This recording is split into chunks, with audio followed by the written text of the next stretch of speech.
So Shyamala మరి basically ఈ మధ్యలో నీ ప్రొఫెషన్ కంటిన్యూ చేస్తున్నప్పుడు సహజంగానే అంటారు కదా, ఎందుకమ్మా మనకి పాలిటిక్స్, ఎందుకమ్మా నువ్వు న్యూట్రల్గా ఉండను, అలా సలహాలు ఇచ్చిన వాళ్ళు ఉండుంటారు కదా. ఉంటారక్క, డెఫినెట్గా ఉంటారు. అది ఎందుకులే, బికాజ్ అందులో అనకూడదు కానీ ఇండస్ట్రీ అండ్ ఈ సైడ్ అంతా కూడా మనకి నడిపించే వాళ్ళందరూ కూడా pretty much many of them are in the opposite camp.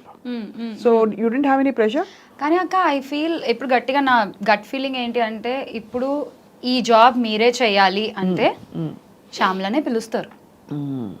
Shyamala ఎక్కడుంది, ఎవరితో ఉంది, ఏ సామాజిక వర్గంలో ఉంది, ఇలాంటివి ఏమి చూడరని నేను అనుకుంటున్నా. Because there your work speaks. If Shyamala needs, శ్యామలనే పిలుస్తారు. శ్యామలకు రీప్లేస్మెంట్ ఉండేలాగా నీ వర్క్ ఉంటే అప్పుడు రీప్లేస్మెంట్కి వెళ్తారు. అవును, అంతే కదా. అంతే కదా. If you are giving your 100% there, they need Shyamala. So నేను అలా అది గట్టిగా నమ్ముతా. బికాస్ అంతే కదక్క, ఇప్పుడు మనకి వాళ్ళకి మైండ్లో ఏ థాట్స్ అన్నా ఉండొచ్చు, బట్ నీకు ఆప్షన్ లేనప్పుడు they will come to you. Absolutely. So అలా నడుస్తుందా బానే? It's going very well. I'm happy అక్క. I'm doing a daily show, ladies game show చేస్తున్నాను, మూవీ రిలీజ్ ఈవెంట్స్ చేస్తున్నాను, ప్రమోషన్స్ చేస్తున్నాను. And last 2 years were pretty much good for me with 4 beautiful successful films. Take it Virupaksha కానీ or నేను చూసా Virupaksha.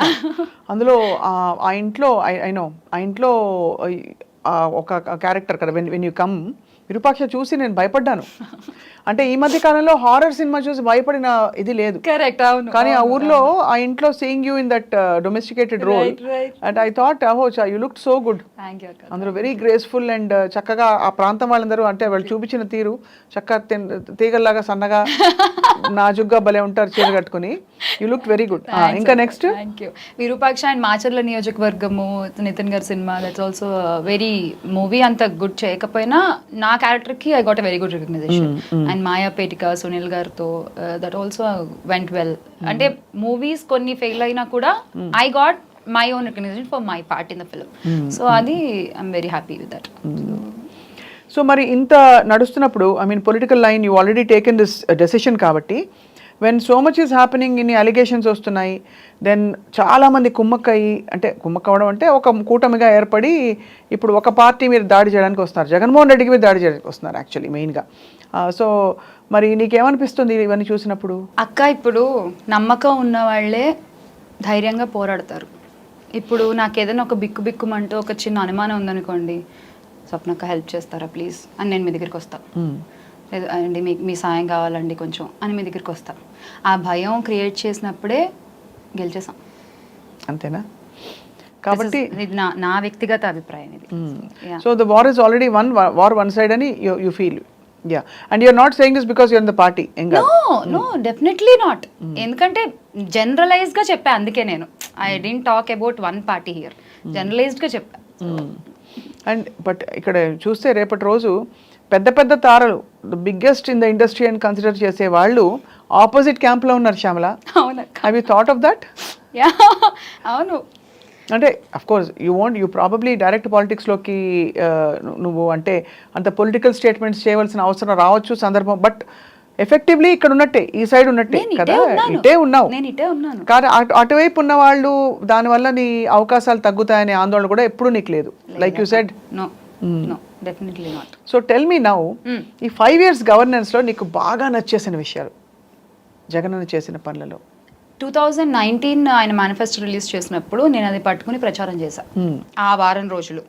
So అక్కడి నుంచి చూసిన దాన్ని బట్టి నేను చెప్తున్నాను, ఆయన ప్రామిస్ చేసిన దాంట్లో ఆయన ప్రామిస్ చెయ్యనివి కూడా కలిపి మరీ చేశారు ఈ 5 ఏళ్ల గవర్నెన్స్లో. సో దట్ ఈస్ ద ఖచ్చితంగా కుండబద్దలు కూడా చెప్పాలి మనం డెఫినెట్గా. అండ్ ఇంకొకటి, కరెక్ట్గా ఆయన పదవి తీసుకుంటే గనక యాక్చువల్గా సీఎం 5 years చేయాలి, కానీ పాండమిక్ వల్ల ఆయనకు అసలు ఒక 2-2.5 సంవత్సరాలు మొత్తం కోవిడ్తోనే అయిపోయింది పాపం. చేతిలో లేదు. సో ఆయన చేతిలో ఏం లేదు. సో ఆయన ఉన్న ఈ అతి షార్ట్ టైంలో, అంటే మిగతా సీఎంలు పరిపాలించిన కాలం కంటే ఈయన టైం పీరియడ్ నిజంగా చెప్పుకోవాలంటే కరెక్ట్గా వెరీ షార్ట్. ఆ టైంలోనే ఇంత చేశారంటే అక్క, యూ జస్ట్ ఇమాజిన్ 5 years ఇచ్చేస్తే ఆయన ఇంకెంత చేస్తారు? Correct, absolutely.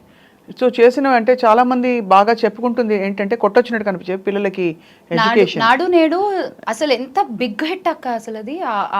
ఒక ఆ సంక్షేమంతో నిజంగా ఎంత మంది విద్యార్థులు ఎంత చక్కగా ఇంగ్లీష్ మాట్లాడుతున్నారు అవును. గవర్నమెంట్ స్కూల్స్ లో, దాన్ని కూడా వీళ్ళు ట్రోల్ చేస్తున్నారు. అవును అంతే.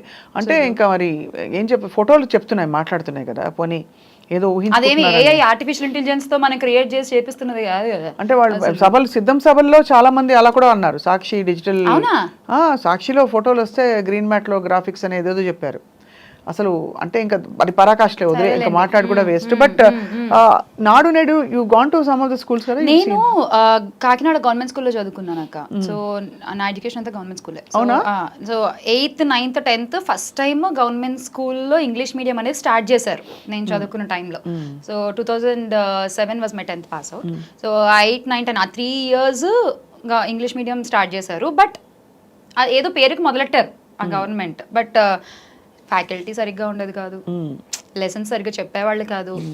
ఇంగ్లీష్ టెక్స్ట్ బుక్స్ అంటే ఆ టీచర్స్కి కొంచెం అర్థం అవ్వాలి కదా, అప్పటిదాకా తెలుగు మీడియంలో టీచ్ చేసే టీచర్స్కి కూడా ఫ్యాకల్టీ కరెక్ట్గా వాళ్ళు చేయలేకపోయారు. సో టిల్ బాగానే స్టూడెంట్స్ అందరూ స్కోర్ చేశారు, అందరికీ కూడా 85 పైనే వచ్చాయి మా బ్యాచ్ అంతా కూడా. కానీ ఇప్పుడు అలా నామకే వాస్తే కాదు. అవును, ఇట్స్ నాట్ దట్ ఓకే మా స్కూల్లో ఇంగ్లీష్ మీడియం ఉందంటే ఇంగ్లీష్ మీడియం ఉంది కాదు. ట్యాబ్లు, డిజిటల్ బోధన, అసలు వాళ్ళ ల్యాబొరేటరీస్ మామూలుగా లేవక్క. అసలు నేను చీరాల, మా స్కూల్ గవర్నమెంట్ స్కూల్, మా అత్తగారు ఊరు చీరాల, అక్కడికి వెళ్ళి నేను చూసాను. నేను కాకినాడలో నేను చదువుకున్న స్కూల్కి ఊరికి ఒకసారి ఫోటో తీసుకుందామని వెళ్ళినప్పుడు అక్కడ నేను చూసాను ఆ పిల్లలు ఎంత పాలిష్డ్ ఇంగ్లీష్ మాట్లాడుతున్నారు. అసలు it's nice, I can say beautiful. నాకు రాదక్క ఇప్పటిదాకా అంత ఫ్లూయెన్సీ ఇంగ్లీష్లో, ఎందుకంటే బేసిక్స్ వర్ నాట్ కరెక్ట్. కానీ ఇప్పుడు ఆ పిల్లలు రేపు పొద్దున్న ఏ దేశంకి వెళ్ళినా ఎక్కడికి వెళ్ళినా వాళ్ళు ధైర్యంగా మాట్లాడగలరు, కాన్ఫిడెంట్ గా మాట్లాడగలరు బికాస్ ఆఫ్ దిస్ నాడు నేడు.